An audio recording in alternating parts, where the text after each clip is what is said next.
올해 1흔의 나이인데요.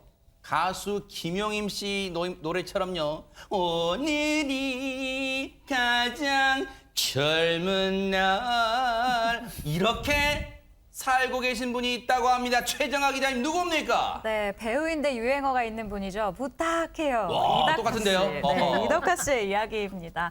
원로 배우이자 아버지인 고 이해춘 씨의 길을 고스란히 물려받아 공채 탤런트에 합격을 하면서 굉장히 화제를 모으면서 배우 생활을 시작하게 된 이덕화 씨인데요. 이덕화 씨가 이 공채 탤런트 합격 이후에 3년 동안이나 청바지에 빨간 자켓을 입고 또 오토바이를 타고 출퇴근을 하는 바람에 과거에는 한국의 제임스 딘이다라는 이런 애칭까지 있었던 분이죠. 좀 닮은 것 같기도 하네요, 진짜. 네, 맞아요. 네. 그리고 1970년대에는 대표 원조 하이틴 스타로 활동을 했었는데 이때 얼마나 대단했냐. 트로이카 3인방으로 불렸던 이 정윤희 씨, 유진 씨, 정미희 씨와 함께 연기를 하기도 했었고요. 대박 사건. 또 1993년도에는요. 세계 4대 국제 영화제인 모스크바 영화제에서 한국 남자 배우 최초로 나무 주연상을 수상하기도 했습니다. 네. 뿐만 아니라 이덕화 씨 연기 이젠 보고 싶은데 왜 이렇게 안 나오시지?라고 생각하는 분들 많으실 거예요. 이제 3년 만에 또 복귀를 하게 됩니다. 영조 역할로 시청자분들과 만날 것 같은데요. 네. 이렇게 작품뿐만 아니라 예능 프로그램을 통해서도 굉장히 활발한 활동을 하고 계시는 분이죠.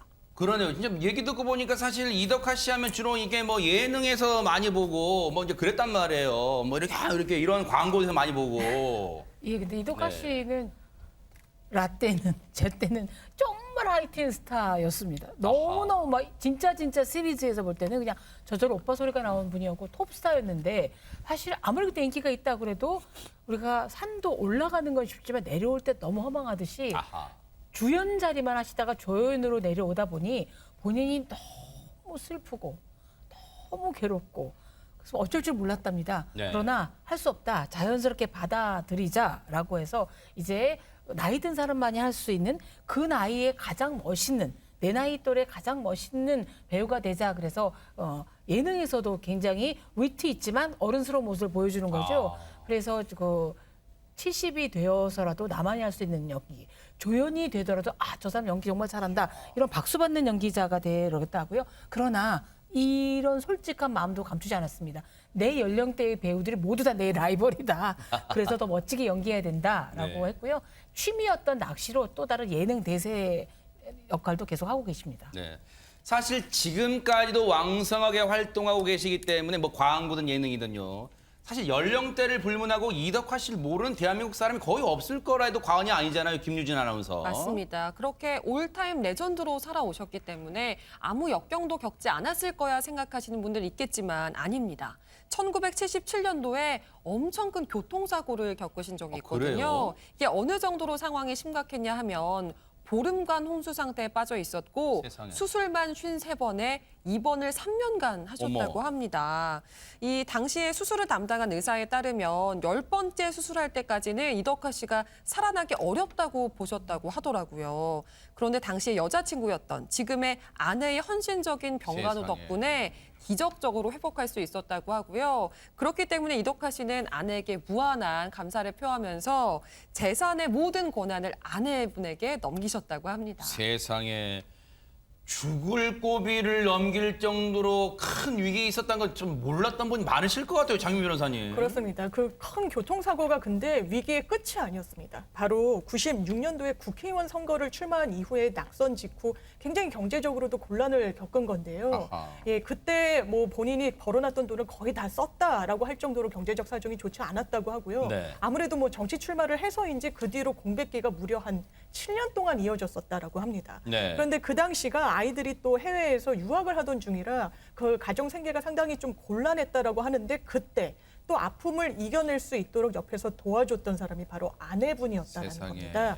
그래서 나는 아내 덕분에 정말 큰 실패 없이 잘 위기를 넘길 수 있었다라고 고마움을 표하고 있고요. 네. 또 특히 이덕화 씨가 과거 아내분에게 쓴 편지도 화제가 되고 아, 있는데요. 그래요? 이렇게 이야기합니다. 정말 사랑꾼 면모를 보여주는데 사랑이 죄라면 난 무기징역이라고 얘기를 진짜. 하면서요. 내가 평생 부인에게 고맙다는 말 한마디 제대로 못해서 내가 부인에게 바라는 게 딱 하나가 있다. 여기가 일단 압권입니다. 내가 고맙다는 말을 꼭 죽기 전에 해야 되니까 여보 제발 나보다 하루라도 더 세상에. 살아줘라고 편지에 남겼습니다. 멋집니다. 사랑꾼이에요. 배우로 예능인으로 지금도 전성기 못지않게 종횡무진하고 있는데 그런데 배우 예능인 활약 못지않게 더 오래된 활약이 있다면서요, 유인경 평론가님. 예, 무려 20세기에 시작해서 지금까지 꾸준히 23년간 하는 활동이 있습니다. 23년간요? 예, 바로 광고 모델인데요. 네. 1999년이니까 20세기잖아요. 그러네요. 예, 그때 가발 광고 모델이 된 거죠. 여러분 지금도 기억하시잖아요. 모발. 아, 그러네요. 예. 아. 근데 처음에는 광고 모델 막 기분이 나빴죠. 지금 가뜩이나 탈모 현상이 와서 너무 속상한데 이거 누구 놀리나라고 해서 내 약점 드러내 보이고 싶지 않습니다. 톱스타였는데 이랬답니다. 그러나 장윤미 변호사가 말씀했듯이 당시에 가정 경제가 너무너무 어려웠다 그래요. 그래서 광고주께서 아이들 학비라든가 뭐 이런 거를 좀 생활비도 보태주시고 해서 이제 배신을 못 한다고 하고요. 이 회사가 잘못되더라도 어떻게든 이 회사와 더불어서 이 광고 모델을 계속할 것이라는 의지를 이제 불태웠습니다. 진짜 이 모발 이거는 진짜 네. 진짜 부탁해요. 이만큼 더 아마 비슷한 수준의 유행할 거예요. 그런데 사실 80년대 90년대 토요일은 즐거워 이 진행 그 명진행도 빼놓을 수 없잖아요. 근데 그 진행 이후에 정말로 멋진 진행자로도 복귀한다고 하는데요. 이덕화 씨의 심정 한번 들어보시고 이어가 보도록 하겠습니다. 전 늘 음악이 좋고 또 가수들과 친분이 있다 보니까 그 친구들이랑 함께 있는 게 너무 좋았어요. 그동안에는 거의 뭐 진행을 안 하다시피 했지 않습니까? 오랜만에 또 이렇게 훌륭한 프로로 진행을 한번 부탁을 하시길래 마음은 굴뚝 같아서 나왔는데 아무튼 이 프로도 동료들과 함께 최선을 다해서 훌륭한 프로가 되도록 노력하겠습니다. 여러분들 지켜봐 주십시오. 여러분들과 함께 즐기다 보니까 딱 한 분, 한 분 레전드의 무대가 남아 있습니다. 원조 K-팝 스타입니다. 와우! 정훈이 감독님 노래 부탁해요. 뭐든지 원조가 제격이네. 자 이건 감히 흉내낼 수가 없습니다. 김유진 아나운서. 그러니까요. 그런데 이 유행어 부탁해요라는 것이 사실은 생방송 진행하실 때 스태프에게 보내는 콜사인이었다고 하더라고요. 근데 이덕화 씨가 사실은 유재석 씨보다도 이전에 원조 국민 MC잖아요. 네. 그런 이덕화 씨를 이제 MBN에서 만나보실 수가 있습니다. 바로 MBN 종편 10주년 특별 기획 헬로 트로트라는 프로그램에서 이덕화 씨가 MC로 나선다고 하는데요. 네. 이 프로그램은 트로트 가수를 발굴해서 해외 무대 진출의 기회를 주는 신개념 오디션 프로그램이라고 하고 내일 밤 9시 40분에 첫 방송이 될 예정이라고 합니다. 아하. 많은 관심 부탁해요라고 똑같은데요? 말씀드리고 싶네요. 야, 이제 전 국민 트롯 열풍을 다시 한번 불러일으킬 MBN의 야심찬 계획 헬로 트로트가 하루 앞으로 다가왔는데 이 프로그램을 위해 뭉친 레전드들이 있습니다. 먼저 어떤 소감으로 임하고 있는지 한번 들어보시고 이어가 보도록 하겠습니다. 지금 이덕화 선생님과 또 MC로 같이 호흡을 맞추게 되었는데 정말 든든한 마음이 가장 큰 것 같아요. 고기를 같이 잡다가 이덕화 선생님은 근데 왜 너는 나랑 배에서만 만나냐 이렇게 하시는데 오늘 또 처음 방송이 또 배에서 만나게 되었어요. 그래서 너무 특별한 것 같고 제가 이 프로젝트를 잘할 수 있도록 정말 최선을 다하고 싶습니다.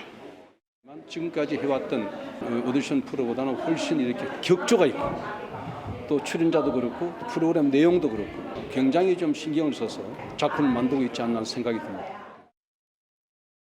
사실 요즘은 트로트 프로그램, 트로트 경연 프로그램 홍수라 해도 과언이 아니에요.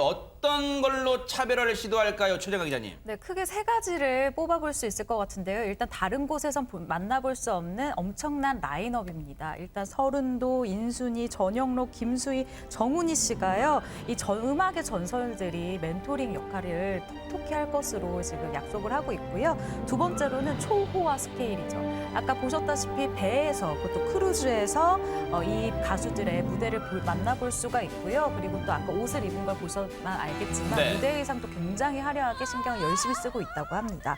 또 이 리얼 성장 스토리가 또 빠질 수가 없습니다. 오디션 프로그램에는. 이런 프로그램에서는 사실 빠질 수가 없는데 이 박상민, 금잔디, 진시몬, 조장혁, 우연히 이 코치진이 확정이 됐어요. 그래서 이 완벽한 팀워크로 매주 대중의 마음을 훔칠 예정입니다. 아, 대단합니다. 이름만 들어도 쟁쟁한 분들이 또 이 심사위원과 또 코치진으로 활약하니까요. 또 멋진 무대 기대를 해볼게요. 바로 내일 밤 9시 40분입니다.